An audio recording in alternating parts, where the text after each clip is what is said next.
How to get Nigeria.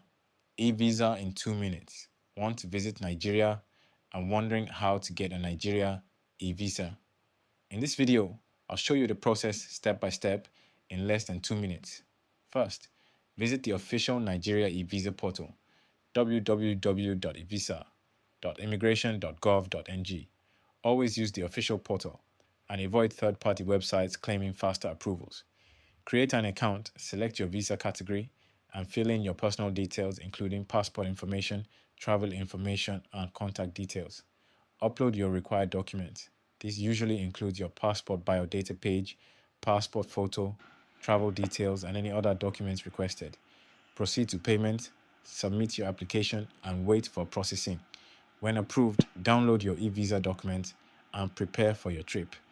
You can also verify visa information on the official Nigeria immigration website, www.immigration.gov.ng. Remember, immigration rules can change, so always check official sources before applying. Like, subscribe, and follow for more travel and immigration tips.